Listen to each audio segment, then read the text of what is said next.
அனைவருக்கும் வணக்கம். இன்னைக்கு ப்ரீ மார்க்கெட் அனலைஸ்ல எந்த ஸ்ட்ரைக் எப்படி இருந்தால் என்ன நடப்பதற்கான வாய்ப்புகள் இருக்கு அப்படிங்கிறத பார்க்கலாம். அதுக்கு முன்னாடி வீக்லி லெவல்ஸ் வந்து நான் அடுத்த வீடியோவில் அப்டேட் பண்ணுறேன். எனக்கு டைம் இல்லாதனால நேற்று போட முடியல முந்தின வீடியோவில். சரி, இன்னைக்கு மண்டே ட்ரேடு நம்ம சேனல் ரூல் படி மண்டே ட்ரேடு மிஸ் பண்ணக்கூடாது, ஃப்ரைடே ட்ரேட் லாஸ் பண்ணக்கூடாது. சேனலுடைய ஸ்லோகனே அதுதான்.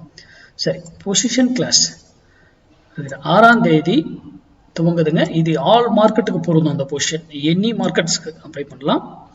இது இன்வெஸ்ட்மெண்ட் பேஸ்டில் இருக்கும். ஓகேங்களா, நீங்களே டெக்னிக்கலாக அனலைஸ் பண்ணி எந்த வேலையில் யாரை வாங்கணும், வருஷத்துலையோ இயர்லையோ உங்கள் என்ன பிளான் பண்ணி நீங்கள் வாங்குறீங்களோ அதுபடி. ஓகேங்களா, இதை வைத்து ஆப்ஷன் பையெல்லாம் பண்ணக்கூடாது. இது டோட்டலி டிஃப்ரெண்ட். ஓகேங்களா, இதுவும் மேத்தமெட்டிக்கல் அடிப்படையில் தான். சரி, இன்னைக்கு நம்ம அதுக்கு வந்துடுவோம்.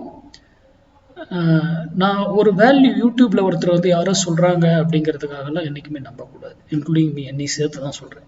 ஓகேங்களா, நீங்க அதை பயிற்சி செய்து அது சரியா செயல்படுது, அப்போ நம்ம அதை யூட்டிலைஸ் பண்ணிக்கலாம். தினமும் அவர் கொடுக்கறது சரியா ஒர்க் ஆகுது அப்படிங்கும்போது உங்க டெக்னிக்கல் கூட அது மேட்ச் ஆச்சுன்னா பயன்படுத்திக்குவோம். ஓகேங்களா, இல்லையா தவிர்த்துடணும். யூடியூப்ல 1000 பேர் 1000 கொடுப்பாங்க, அதெல்லாம் நம்பக்கூடாது. ஓகேங்களா, சரி, இன்னைக்கு 22,500 கால் 138 ரூபாய்க்கு மேலே இருந்தால் நிஃப்டி ஏறுவதற்கு ட்ரை பண்ணும். நிஃப்டி ஏறுவதற்கு ட்ரை பண்ணுங்க. 138 ரூபாய் கீழே இருந்தால் நிஃப்டி இறங்குவதற்கு ட்ரை பண்ணும். நான் சொல்றது என்ன, நிஃப்டி இறங்கணும்னு சொல்றேன். இதை வாங்குங்க வீங்கன்னு சொல்லல, நல்லா சிந்திங்க. இந்த வீடியோனுடைய நோக்கமே சிந்திக்கிறதுக்காக மட்டும்தான். அப்போ என்னடா இவர் சம்மந்தம் இல்லாமல் இந்த விலையை கொடுத்து அந்த விலையை சொல்றாரு அப்படின்னு சிந்திங்க.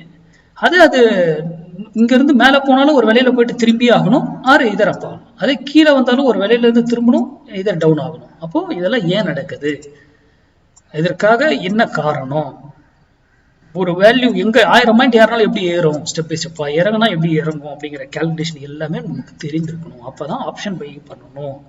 இல்லையா ஆப்ஷன் பையிங் போய் ஏதோ பிரைஸ் ஆக்ஷனு, இந்த ஓப்பன் இன்ட்ரெஸ்ட் இதெல்லாம் வச்சு தயவு செய்து பண்ணாதீங்க. ஆப்ஷன் பையிங் அப்படியே உங்க பிரீமியத்தை நீங்க வாங்கினதுல இருந்து அப்படியே இறங்கிடும். அதுக்கப்புறம் எங்க வாங்கணுமோ அங்கதான் வாங்குறோம்.